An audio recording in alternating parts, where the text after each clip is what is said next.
We were warned that anybody who caught a suspension, even once, for any reason at all, was not going to be allowed to walk the stage during graduation. And I know Pablo Escobar got shot or whatever, but that actually sounds way better than having to tell your Jamaican mother that you can't participate in graduation. I mean, death by firing squad sounds way more pleasant if you ask me.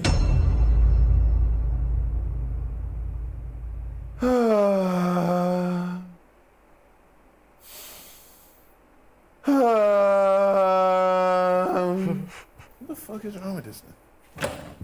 Yo, you good? I'm bored. So then go do some, nigga. The fuck? Are you 12 now or something?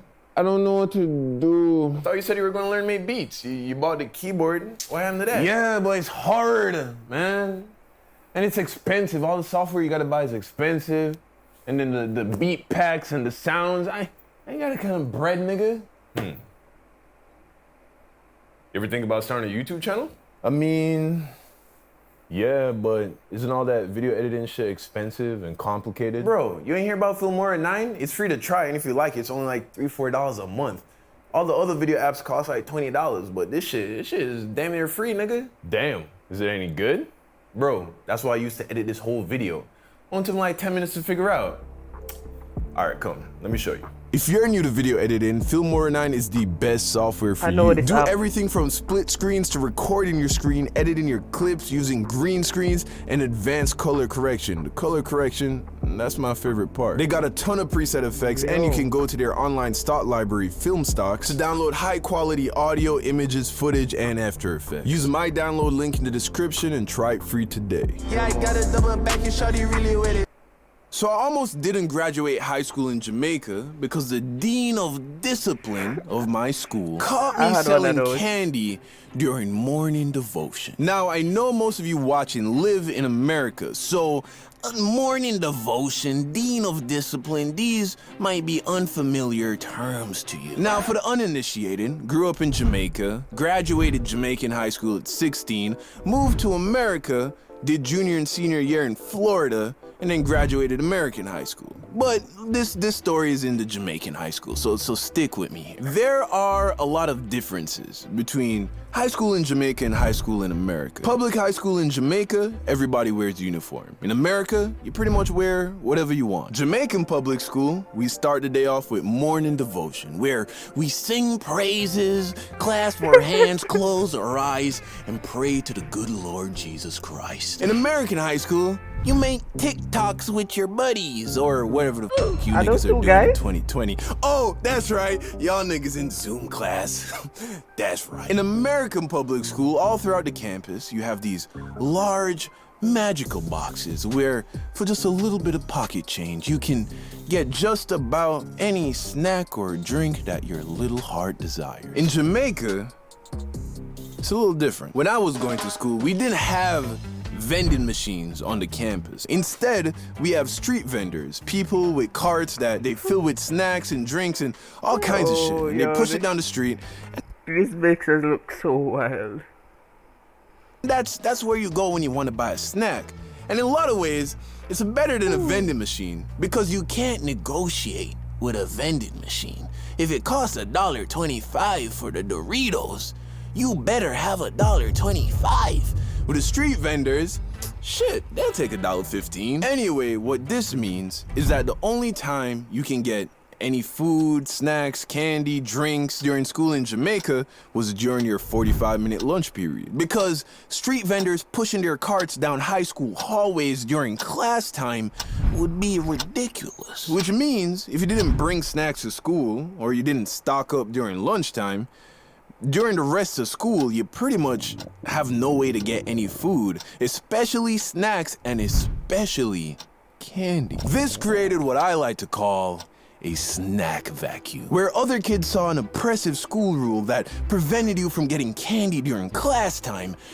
I saw a business opportunity. And to be fair, I didn't come up with the idea. I saw this other kid selling Jolly Ranchers out of his backpack to my classmates, and immediately I was like, yo, that's a lot of money.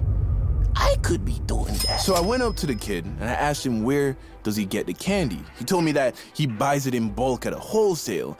Instantly, I remembered that my cousin that I grew up with, who was like a big sister to me, was married to a Chinese guy who owned a wholesale downtown. So I went home, told my mom about the business idea, and of course, she was very supportive. My mom has always supported anything I wanted to do, so long as it didn't get in the way of school. So she called my cousin, who spoke to her husband, who then basically was giving me the candy for the price that he was getting. Meaning, I was getting my candy for less than wholesale price.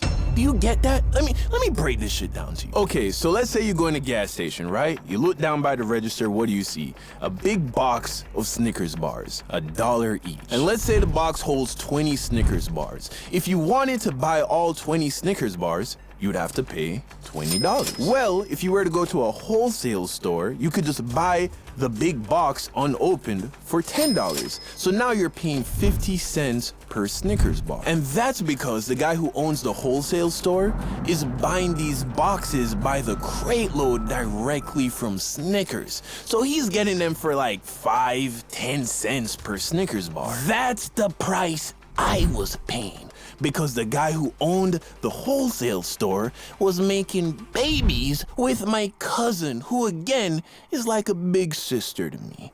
It's not what you know, it's who you know. After one day of selling candy, I made back my initial $20 investment plus profit. By the end of the week, I had 2 other dudes selling candy for me. I was making so much money that I stopped asking my mom for lunch money. Of course, she would still give it to me, but that just went right back into the business, of course. And I was never a tough guy back in school, but something about having other dudes who grew up in the hood report back to you at the end of the day with money in their hand, it just gives you a certain Pablo Escobar-esque type feeling, you know? Now the truth is, these niggas were stealing from me constantly. They stole candy, they stole money, but because the profit margins were so high, it was worth the loss. I was still making money hand over fist. Now, of course, a guy like Pablo Escobar would disagree with that, based on principle, you know. He'd cut their legs off and throw them in the river. But me, Christian boy, I go to church on Sundays, and I just wanted some new shoes, an Xbox, you know, some cool clothes. That's all I really wanted. So if that meant having to take a loss here and there, well, that was okay with me. Now, if you were paying attention during the beginning of the video, it wouldn't take a rocket scientist to realize that this was probably against the rules, right? Actually, this was so against the rules that if you were caught selling candy to other students, you'd get suspended. 3 suspensions and you're expelled. But I wasn't worried about getting expelled. What I was worried about was not graduating. You see, my senior year of high school in Jamaica was on record the most disobedient, disrespectful, unruly graduating class to have ever come out of Arden High School. At least according to the dean of discipline, the music teacher, the principal, and everybody else who we were supposed to be listening. Why does it look so intense?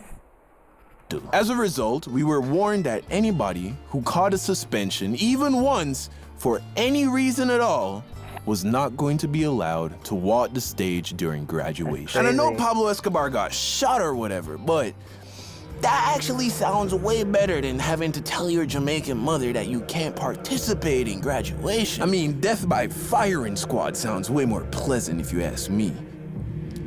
So one morning, during morning devotion, I was chilling at my desk when one of my homies and classmates, Peter, looked over to me and gave me that look. It was that, hey, got any candy look? And of course, by now, everybody knew I was the plug. My gut told me that it was too early to start selling, you know? I mean, if for no other reason than the fact that it's the Lord's time. I mean, we're supposed to be praying to God right now. Here I am slinging illegal candy under his nose. So Peter comes over to my desk, hands me like, I don't know, 25 cents, which probably back then got you about a few Jolly Ranchers, you know, just enough to hold you over till lunchtime. I discreetly pass Peter the candy, and as I'm pulling away my hand, I look up, and who do I see staring me in the soul? The Dean of Discipline. Instantly, my heart drops. Oh my I put my gosh. hands in my pocket, and I look down at my desk, and I'm just hoping that he did not realize what just occurred. But he was not a fool. All I hear is, Mr. Hines? Wow. To the front of the classroom, please. Wow. Wow, that is scary. Fuck. I start walking to the front. Whoa, Mr. Hines. Don't forget your bag. Bring that too. As a matter of fact, here, give it to me. I'll keep it safe. And we walk to his office. And we get to his office. He sits me down, opens the bag, sees the candy. Mr. Hines, are you aware of the consequences of being caught soliciting candy during school hours? Yeah. So then you know you will not be walking the stage with the graduating class? Yeah. And you have nothing to say for yourself?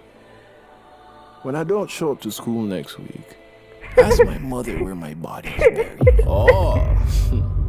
Mr. Hines, you know, I thought you were much smarter than this. I'm also aware that you're an okay student. You don't really get in trouble. So here's what I'm willing to do, Mr. Hines. I will allow you to walk the stage with your classmates, but you are still suspended. You must show up to school tomorrow wearing the black and white. And if you are caught soliciting candy again, I can guarantee that you will not be graduating this year. Wow. You understand me? Yes, sir. Good. All right, now go back to your class. Oh, one more thing, Mr. Hines. Thank you for the candy. That's It will not crazy. go to waste. And thus marks the That end is of my legal crazy. candy selling career. That's crazy. Taught me a lot. Had a lot of fun. Made me some money. I'm glad I got to graduate. But you know what? Even if I didn't, I'm glad I did what I did. Really? Because no risks, no reward. And sometimes the greatest reward is finding out that you have the balls to take the risk in the first place. I like Yeah. this video. That kind of sounded good. We gotta go. Baby, we're wasting our time trying to decide where we should go. Baby, just follow your mind. Let it decide. All of this